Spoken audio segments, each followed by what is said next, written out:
لو تناهيتم إلى سر الحياة وصنعتم كائنا حيا نرى. محرم میں ہم کون سے ایسے کام کر رہے ہیں جس سے ہم اللہ کے غضب کے مستحق ٹھہر رہے ہیں؟ یہ چند باتیں ہیں جس پر انشاءاللہ آج میں بات کروں گا. اللہ تعالیٰ ہم سب کو عمل کی توفیق عطا فرمائے اور حق کہنے کی توفیق عطا فرمائے. دیکھو ایک بات خوب اچھی طرح سمجھ لو، اسلام 1400 سال پہلے مکمل ہو چکا ہے. کسی واقعے کی وجہ سے اسلام کو تبدیل نہیں کیا جاتا،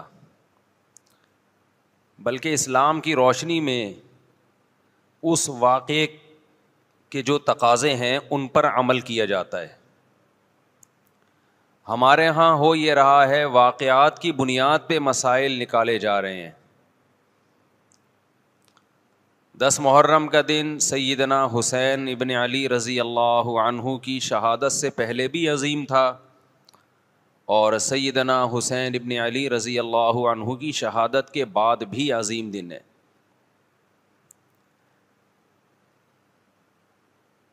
آج آپ نے ایک نعرہ بہت سنا ہوگا کہ جی اسلام میں فرقہ واریت نہیں ہے، ہم کسی فرقے سے نہیں ہیں. میں بار بار کہتا ہوں کہ یہ بڑا خوشنما نعرہ ہے جو سننے میں بہت اچھا لگتا ہے. کچھ باتیں سننے کی حد تک بہت اچھی ہوتی ہیں لیکن پریکٹیکل لائف میں ان کی ویلیو بالکل بھی نہیں ہوتی. جب آپ پریکٹیکل لائف میں آتے ہیں تو پھر آپ کو یہ فیصلہ کرنا پڑتا ہے کہ آپ کس فرقے سے تعلق ہے آپ کا. آپ سنی ہیں، شیعہ ہیں، معتزلہ ہیں، مرجیہ ہیں، قدریہ ہیں، ناصبیہ ہیں، کیا ہے آپ کا فرقہ؟ یہ کہہ دینا آسان ہے میرا کوئی فرقہ نہیں ہے. اس پر سب سے بڑا اشکال یہ ہوتا ہے، یہ میں اس لیے فرقے کی بات کر رہا ہوں کہ آپ کو بھی طے کرنا پڑے گا کہ آپ یا تو شیعہ بن جاؤ بھائی یا سنی بن جاؤ، ایک طرف ہو جاؤ آپ. محرم میں شیعہ بنے ہوئے ہوتے ہیں، رمضان میں سنی بنے ہوئے ہوتے ہیں، ربیع الاول میں بریلوی بنے ہوئے ہوتے ہیں، تو پتہ ہی نہیں چلتا کہ ٹکتا ہی نہیں ہے کسی ایک جگہ. اور یہ جو نعرے ہیں نا کہ اسلام میں فرقے نہیں ہیں، یہ ویسے ہی قرآن و سنت کی روشنی میں غلط ہیں. اسلام میں 73 فرقے، حدیث میں آتا ہے میری امت 73 فرقوں میں ڈیوائڈ ہوگی، جن میں ایک جنتی ہوگا اور 72 جہنمی ہوں گے. تو وہ ایک جنتی بھی تو فرقہ ہی ہوگا نا. جس نے عمل نہیں کرنا ہوتا نا وہ یہ کہہ کے جان چھڑاتا ہے کہ میرا کوئی فرقہ نہیں ہے، تاکہ وہ بے پیندے کے لوٹے کی طرح لڑکتا رہے، کبھی ادھر کبھی ادھر، کیونکہ عمل تو کرنا نہیں ہے اس نے.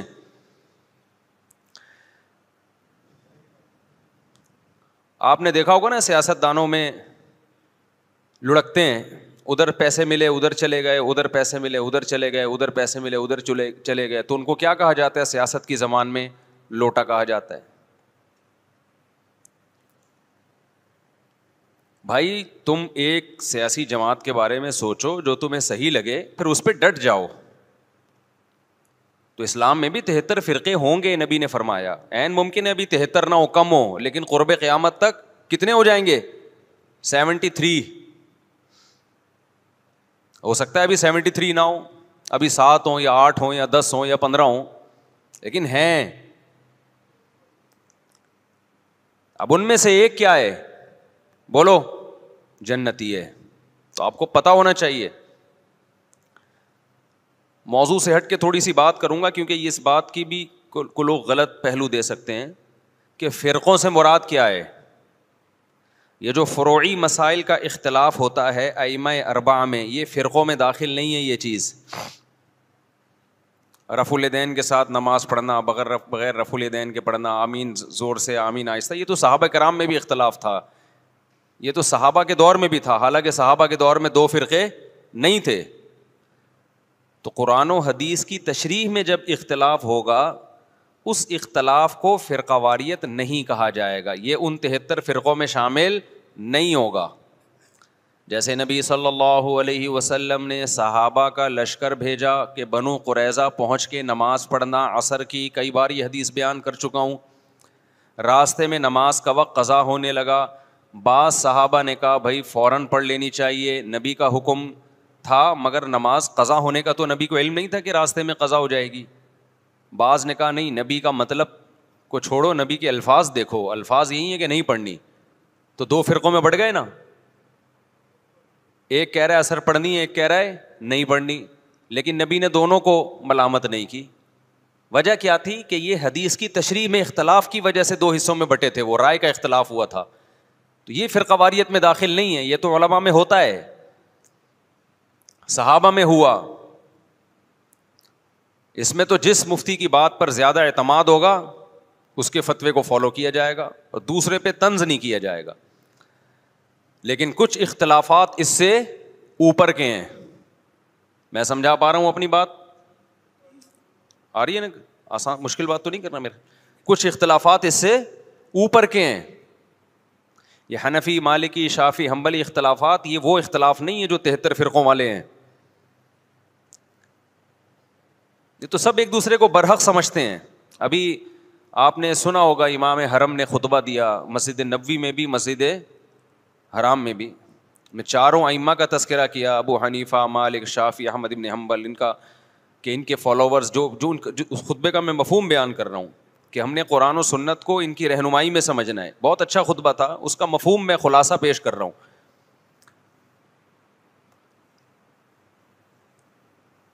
تو یہ اختلاف تو فروعی اختلاف ہے, لیکن کچھ اختلافات کیا ہوتے ہیں؟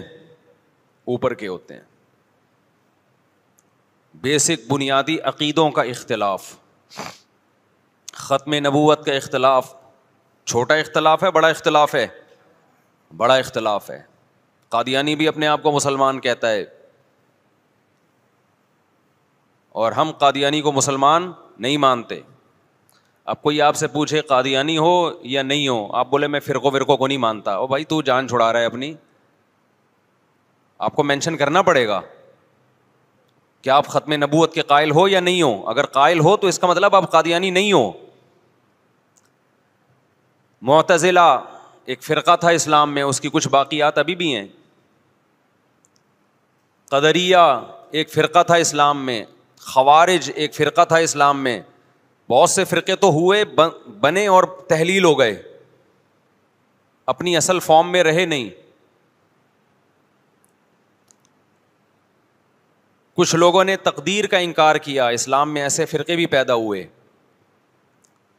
اب تقدیر کا جو انکار کیا انہوں نے, یہ چھوٹا اختلاف تھا یا بڑا اختلاف تھا؟ بولو, بولنا پڑے گا آپ لوگوں کو پلیز. یہ بڑا اختلاف تھا, کیونکہ تقدیر کا عقیدہ تواتر سے ثابت ہے, تواتر سے. اس کا انکار انسان کو گمراہ بنا دیتا ہے, اسلام نہیں مانتا ایسے شخص کو. کچھ لوگوں نے زکوٰۃ کا انکار کیا ابو بکر کے دور میں رضی اللہ عنہ. یہ چھوٹا اختلاف تھا, بڑا اختلاف تھا؟ بڑا اختلاف. ایک فرقہ وجود میں آیا, حضرت ابو بکر نے تلوار اٹھا کے ان کے خلاف جہاد کیا.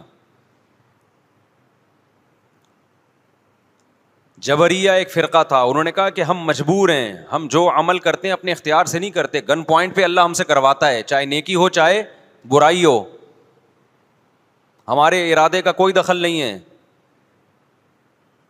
جبکہ اسلام کیا کہتا ہے؟ فمن شاء فلیؤمن ومن شاء فلیکفر. تم اپنے اختیار سے نیکی بھی کرتے ہو, اپنے اختیار سے گناہ بھی کرتے ہو. ہاں یہ پہلے سے لکھا ہوا ہے, اللہ کے علم میں ہے کہ کون کیا کرے گا, تو اسی کے حساب سے کرے گا وہ, لیکن کرے گا اپنے اختیار سے. تو یہ بھی ایک فرقہ وجود میں آیا. ایک فرقہ وجود میں آیا جس نے کہا کہ ہم قیامت کے دن بھی ان آنکھوں سے اللہ کا دیدار نہیں کر سکتے.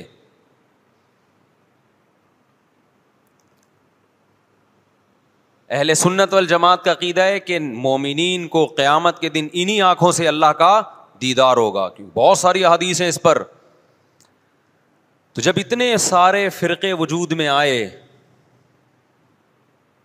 یہ نبی کے دور میں نہیں تھے لیکن صحابہ کے دور میں پیدا ہونا شروع ہو گئے, پھر تابعین, اور اب تک بنتے چلے جا رہے ہیں. اور جو شخص اٹھ کے بات کرتا ہے کہ میں فرقہ واریت کو ختم کرنے کے لیے آیا ہوں, میرا کوئی فرقہ نہیں ہے, تو سمجھ لو بغیر نام کے ایک نیا فرقہ وجود میں آ رہا ہے. کیونکہ جو اہل حق فرقہ ہے وہ تو ہمیشہ سے ہے, آپ کو اس کے اندر اپنے آپ کو شامل کرنا پڑے گا. نئی چیز مارکیٹ میں لاؤ گے تو حدیث میں آتا ہے میری امت گمراہی پہ جمع نہیں ہو سکتی. آپ جب نیا فرقہ لانچ کر رہے ہیں اور تمام فرقوں کو غلط قرار دے رہے ہیں تو آپ بزبان حال یہ کہہ رہے ہیں کہ پوری امت گمراہی پہ جمع ہو گئی تھی, جبکہ نبی نے فرمایا ایک ہمیشہ کیا رہے گا, ہر دور میں ایک فرقہ برحق رہے گا, وہ جنتی وہ ہمیشہ رہے گا, وہ کبھی ختم نہیں ہوگا. تو آپ کو چاہیے یہ تھا کہ جب آپ نئی چیز مارکیٹ میں لائے تو آپ کو کہنا چاہیے تھا میں صحیح والے فرقے کو فالو کر رہا ہوں جو یہ ہے, دلائل سے اس کو ثابت کرتے. جب آپ نے سب کو غلط قرار دے دیا تو اس کا مطلب آپ خود غلط ہیں, پھر آپ خود ایک نئی چیز لا رہے ہو مارکیٹ میں. اب یہاں سے آپ لوگ کی سمجھ میں آنا ختم. یہ بات سمجھا کے بھائی تھک گئے ہیں ہم یار, اب مان لو. تو فرقوں کی یہ جو باتیں کر رہے ہیں نا, زیادہ تر ہمارا کوئی فرقہ کسی فرقے ٹوپی ڈرامہ ہے بھائی. تو کتنے سارے فرقے پیدا ہونا شروع ہو گئے. خوارج پیدا ہوئے جنہوں نے حضرت عثمان کو قتل کر دیا. خوارج کیا تھے کہ امیر کی اطاعت نہ کرنا اور باتیں یہ کرنا کہ ہم سسٹم تبدیل کرنا چاہتے ہیں, ہم برائی کو برداشت نہیں کر سکتے, ہم غلط چیز کو برداشت نہیں کر سکتے. تو حضرت عثمان پہ انہوں نے اعتراضات کرنا شروع کیا, آپ کا یہ کام غلط, یہ کام غلط. جو مخلص صحابہ تھے انہوں نے اگر حضرت عثمان سے اختلاف کیا ادب کے دائرے میں, مشہور حدیث ہے حضرت زید ابن حارثہ رضی اللہ عنہ سے لوگوں نے کہا کہ حضرت عثمان کی بعض پالیسیوں پہ ہمیں اعتراض ہے, آپ ان کو نصیحت کیوں نہیں کرتے؟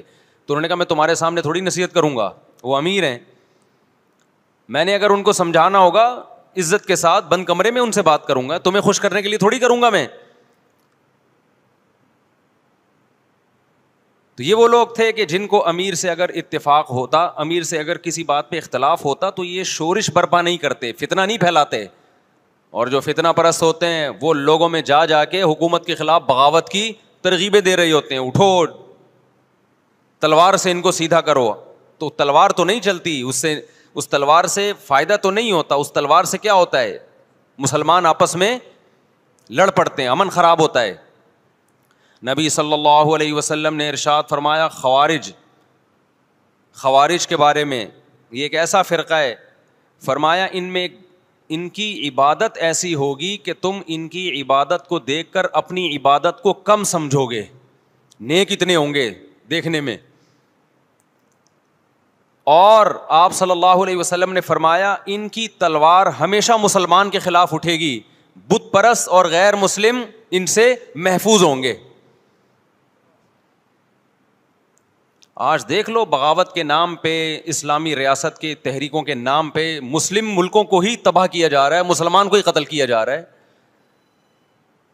یہ کہتے ہیں پاکستان میں سسٹم تبدیل کرو, سسٹم ہم بھی چاہتے ہیں تبدیل ہو پاکستان میں, لیکن آئین کے تحت تمیز کے دائرے میں, تلوار چلا کے نہیں. کہتے ہیں نہیں ہم نے تلوار چلانی ہے, ہم نے الٹ دینا ہے. تو پھر جاؤ بھائی غیر مسلم ملک کو الٹو نا پہلے جا کے, وہاں پتہ ہے یہ تقریر کی بھی تو فوراً اندر ہو جائیں گے. سارا خون خرابہ مسلمان ملکوں میں ہی کرنا ہے تاکہ اور ہم کمزور ہو جائیں.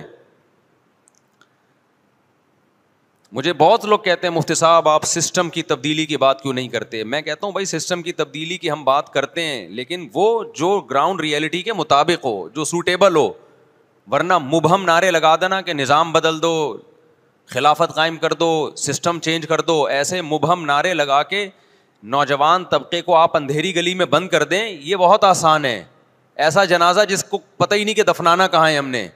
تو باتیں کرنے پر گورنمنٹ کی طرف سے کوئی پابندی نہیں ہے, باتیں آپ بہت بڑی بڑی کریں.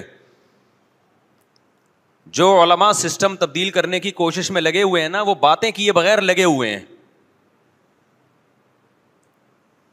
اور جنہوں نے نہیں کرنا ہوتا وہ بار بار یہ نعرہ کیش کراتے ہیں, سسٹم چینج کرو, سسٹم. یہ ملا لوگ مسجدوں میں بند ہو کے بیٹھ گئے ہیں, یہ مدرسوں میں بند ہو کے بیٹھ گئے ہیں, یہ تسبیحیں ہاتھ میں لے کے بیٹھ گئے ہیں. آج کل ہر آدمی اٹھ کے نا ملا لوگوں کو اس طرح سے برا بلا کہہ رہا ہے, یہ ملا لوگ کچھ بھی نہیں کرتے, یہ مدرسوں میں بند ہو کے بیٹھ گئے, یہ دم درود کر رہے ہیں. بات کرو سسٹم کی تبدیلی کی. تو آپ کون سا سسٹم تبدیل کر رہے ہو بھائی؟ آپ بھی تو باتیں پھینک رہے ہو. اور جن ملا لوگوں کو آپ کہتے ہو نا یہ مدرسوں میں بند ہو کے بیٹھ گئے, کبھی آؤ ہم مدرسوں کی سیر کراتے ہیں آپ کو, تو پتہ چلے گا وہ سسٹم کی چینجنگ کے لیے کتنے مؤثر اقدام کر رہے ہیں. اور اب تک جو پاکستان میں اسلام بچا ہوا ہے وہ بھی انہی کی محنت کی وجہ سے بچا ہوا ہے. خالی پیلی کے دعوے, بس باتیں. ایک تو آج کے دور میں جس نے مشہور ہونا وہ مولویوں کو برا بھلا کہنا شروع کر دے, اس کا منجن دبا کے بکتا ہے مارکیٹ میں. یہ سارے مولوی ایسے, سارے مولوی ایسے. لوگ کہتے ہیں ایک مسیحا آ گیا ہے بھائی, سب کو غلط کہہ دیا, اب یہ ہے صحیح. لیکن ان تلوں میں تیل ہوتا نہیں ہے, باتیں ہوتی ہیں باتیں. تو میں فرقوں کی بات کر رہا تھا محرم کے حوالے سے کہ آپ کو یہ مینشن کرنا پڑے گا آپ کدھر کے ہو, ادھر ہو یا ادھر ہو. تو میں عرض کر رہا تھا کہ اسلام میں بہت سارے فرقے پیدا ہوئے. ایک فرقہ پیدا ہوا جس نے کہا کہ قیامت کے دن ہم اللہ کا دیدار نہیں کر سکتے. تو ان تمام فرقوں میں صحیح کون ہے غلط کون ہے, اس کے لیے جو اہل حق لوگ تھے انہوں نے ایک معیار قرار دیا کہ یہ عقیدے جن کے ہوں گے تو ہم اس کو فرقہ ناجیہ سمجھیں گے, وہ فرقہ جو نجات پانے والا ہے. اور جن کے یہ عقیدے نہیں ہیں ہم ان کے بارے میں یقینی نہیں کہہ سکتے کہ قیامت کے دن ان کی نجات ہو جائے گی. وہ اللہ کی مرضی ان کو بخشتا ہے کہ نہیں بخشتا. اب آپ کہہ سکتے ہیں بھائی یہ علماء کیسے ٹھیکیدار بن گئے کہ بتائیں کہ یہ والا فرقہ جنتی ہے, باقی کیا ہے, باقیوں کی کوئی گارنٹی نہیں ہے. تو علماء ٹھیکیدار نہیں تھے, علماء چوکیدار تھے. انہوں نے چوکیداری کی کہ قرآن و سنت کی روشنی میں غلط چیز کو اسلام کی طرف منسوب نہ ہونے دو. انہوں نے دیکھا کہ نبی صلی اللہ علیہ وسلم نے اس بارے میں ہمیں کیا ہدایات دی ہیں کہ جب فرقے اتنے سارے بن جائیں گے کون صحیح ہوگا کون غلط, تو خود پیغمبر ہی سے صحابہ نے پوچھا ہوگا نا. تو ہم اس حدیث پہ دیکھتے ہیں, معیار یہ بنایا. یہاں تک بس آ گئی, یہ بہت امپورٹنٹ بیان ہے, اس کو ہلکا نہ سمجھیں آپ لوگ. پھینکتا رہتا نا میں یہاں بیٹھ کے, آپ واہ واہ کرتے رہتے, واہ واہ واہ واہ, میرا کوئی فرقہ نہیں ہے, میرا کوئی فرقہ نہیں ہے, میں قرآن حدیث کی بات مانتا ہوں. تو قرآن حدیث کا لیبل تو ہر آدمی لگا رہا ہے. جس کے پاس بیٹھ جاؤ قرآنی آیات اور حدیث پڑھے گا اور اپنی مرضی کی تشریح کرنا شروع کر دے گا اس کی. جناب پروفیسر غامدی صاحب بھی قرآن حدیث کی بات کرتے ہیں, رجم کا انکار کرتے ہیں. وہ کہتے ہیں کہ کل آپ کا امتحان ہے تو آج رمضان کا روزہ چھوڑ سکتے ہیں. یہ دعویٰ وہ قرآن حدیث کی روشنی میں کرتے ہیں. آئی بات سمجھ میں؟ جب ان سے کہا جائے قرآن تو کہہ رہا ہے کہ سفر میں آپ نہ چھوڑ سکتے ہو روزہ, اور بیماری میں, پیپر نہ سفر ہے نہ بیماری ہے, تو وہ اجتہاد کرتے ہیں کہ دیکھو سفر میں روزہ چھوڑنے کی اجازت ہے چونکہ مشقت ہوتی ہے نا, ٹینشن ہوتی ہے, پریشانی ہوتی ہے. تو امتحان میں بھی پریشانی ہے, قوم کا مستقبل داؤ پہ لگ جائے گا. لگا دیا نا قرآن و حدیث کی روشنی میں.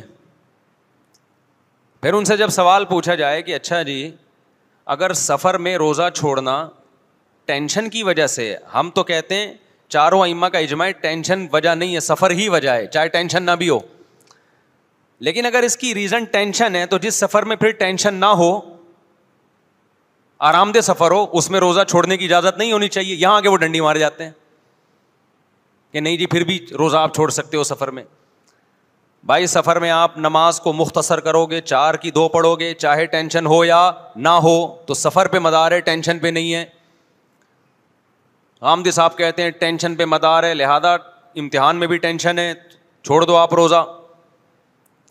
تو بھائی اگر ٹینشن پہ مدار ہے تو سفر میں اگر آپ سہولت سے سفر کر رہے ہو تو پھر 4 کی 2 کی اجازت نہیں ہونی, پھر پوری 4 ہونی چاہیے. تو یہ اصول فقہ ہے جو جناب غامدی صاحب نے نہیں پڑھا.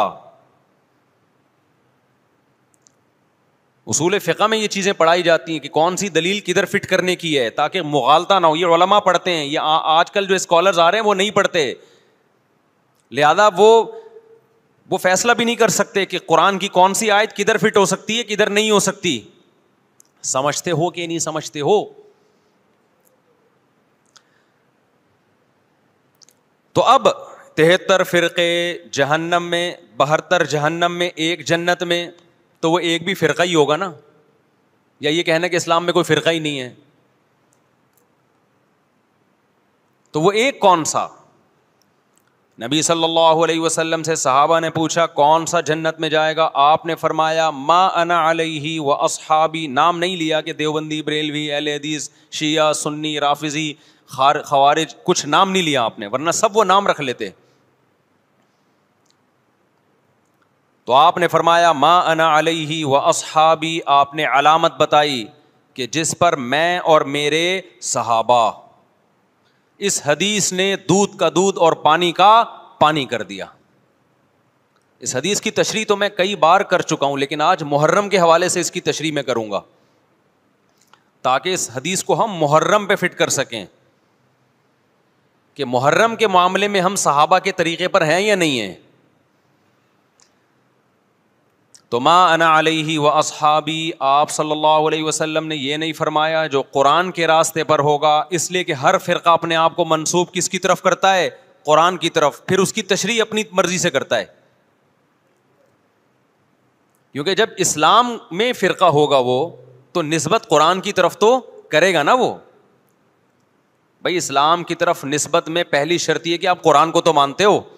جو قرآن ہی کی طرف نسبت نہیں کرے گا پھر تو لوگ ویسے ہی اس کو غیر مسلم سمجھیں گے. اس لیے نبی نے قرآن کا نام نہیں لیا. ما انا علیہ، جس پر میرا عمل. اس سے پتہ چلا قرآن کی ایسی تشریح کرنا جس پر پیغمبر کا عمل نہیں تھا، یہ تشریح معتبر نہیں ہے. آپ آج کل کے خطیبوں کی تقریریں سنو،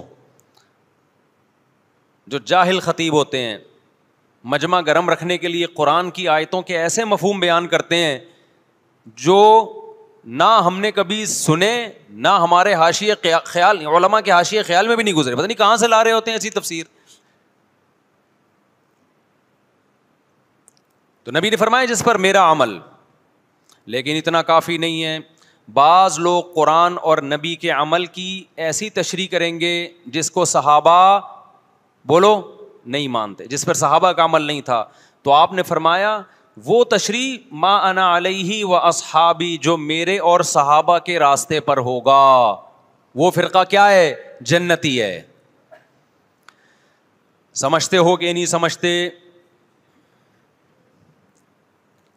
اب دیکھیں بڑی زبردست بات ہمارے سامنے آ گئی کہ جو جنتی فرقہ ہے اس کی علامت کیا ہے؟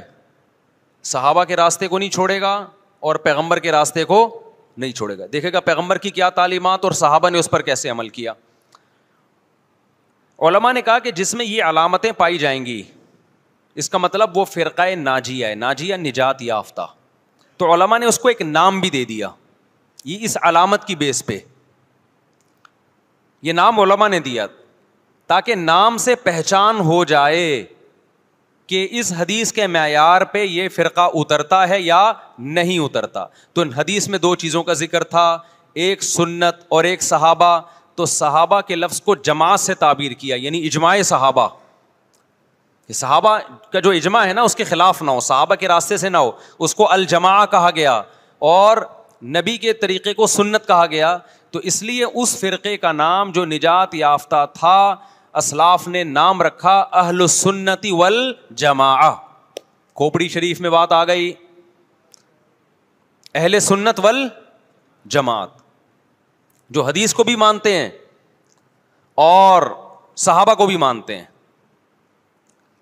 لیکن ظلم یہ ہوا کہ بہت سے لوگ جو نہ سنت کو مانتے نہ صحابہ کو مانتے، انہوں نے اپنا نام اہل سنت والجماعت رکھ لیا.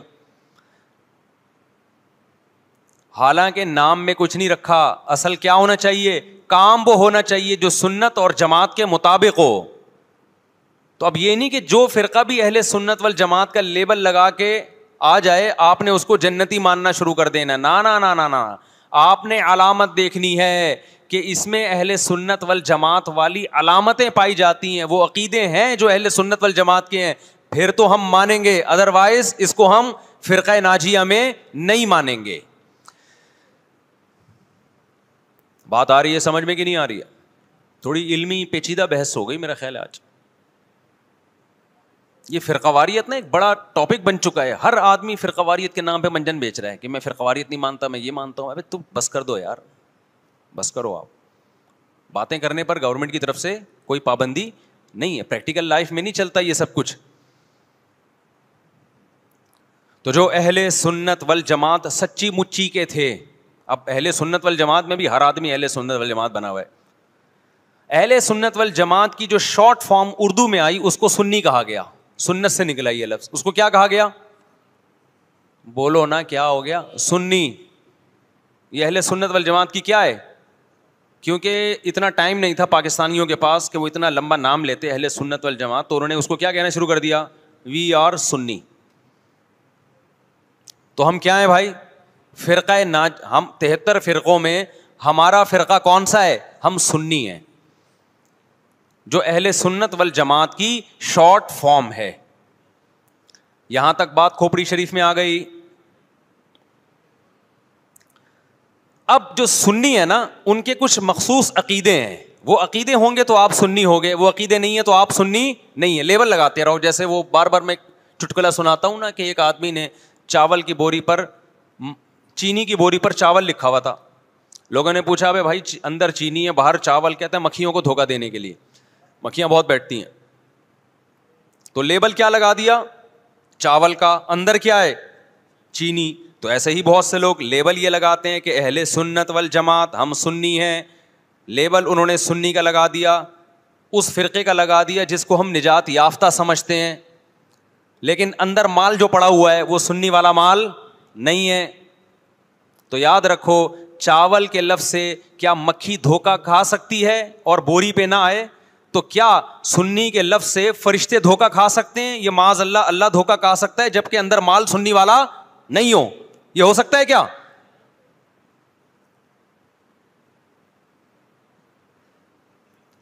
تو اس لیے میں کہتا ہوں آپ ایک چیز ہو جاؤ, یا سنی ہو جاؤ یا شیعہ ہو جاؤ یا کچھ اور ہو جاؤ. کبھی ادھر جا رہا ہے, کبھی ادھر جا رہا ہے, کبھی ادھر لڑک رہا ہے. محرم میں شیعہ بن رہا ہے, ربیع الاول میں بریلوی بن رہا ہے, رمضان میں انسان کا بچہ بنتا ہے. میں یہ نہیں کہہ رہا کہ بریلوی انسان کے بچے نہیں ہیں, یعنی رمضان میں ایسا لگے گا جیسے بہت نیک آدمی.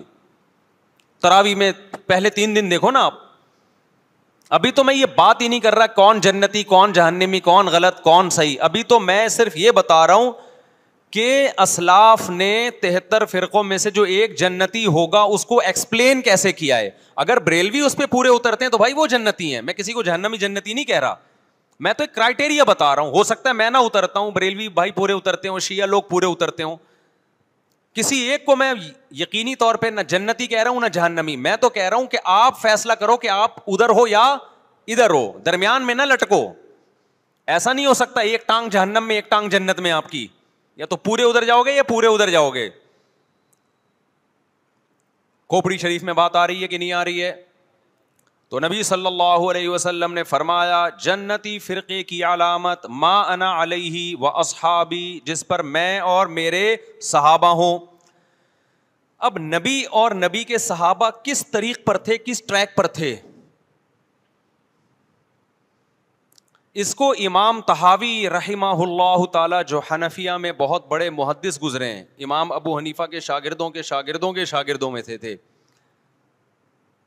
انہوں نے اس دور میں ایک کتاب لکھی عقیدہ طحاویہ کے نام سے, اور اس میں اہل سنت والجماعت کے عقائد اور ان کی بنیادی عقیدوں کو ایکسپلین کیا. ایک متن لکھا جو پوری دنیا میں مانا گیا, اور پوری دنیا کے علماء کا اتفاق ہوا کہ اہل سنت والجماعت میں داخل ہونے کے لیے ان عقیدوں کا ہونا ضروری ہے. اہل حدیث نے بھی مانا اس کو, اب اہل حدیث کی یونیورسٹی میں پڑھایا جاتا ہے, حنفیوں نے بھی مانا, مالکیوں نے بھی مانا, شافعیوں نے بھی مانا, حنبلیوں نے بھی مانا, سعودی عرب کی یونیورسٹی میں بھی پڑھائی جاتی ہے. وہ لکھنے والے اگرچہ حنفی تھے لیکن وہ جو عقیدے تھے وہ سب کے ہیں. وہ اس سے اہل سنت غیر اہل سنت سے کیا ہو رہے تھے, ان میں فرق ہو رہا تھا. سمجھتے ہو کہ نہیں سمجھتے؟ اس کتاب کا نام کیا ہے؟ العقیدۃ الطحاویہ.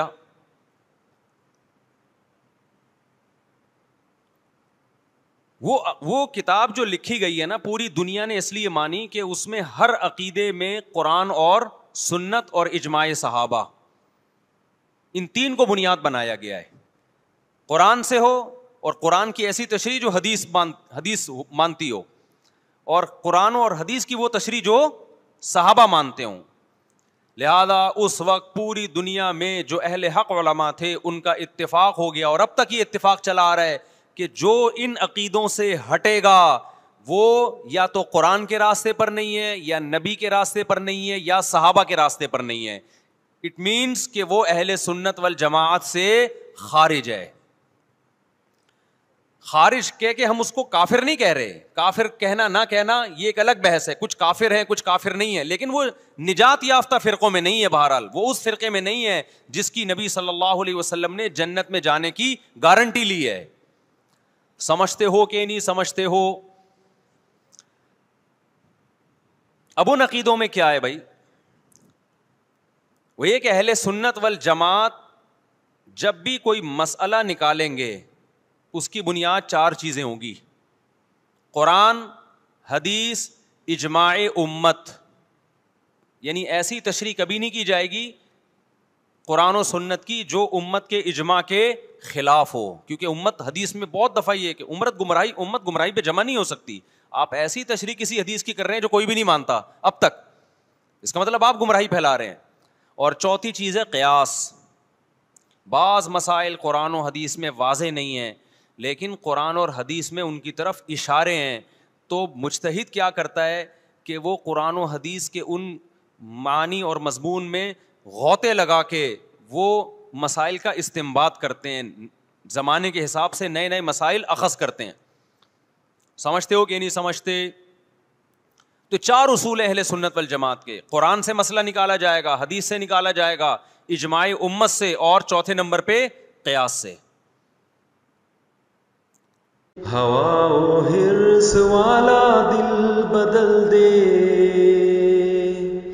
میرا غفلت میں ڈوبا دل بدل دے.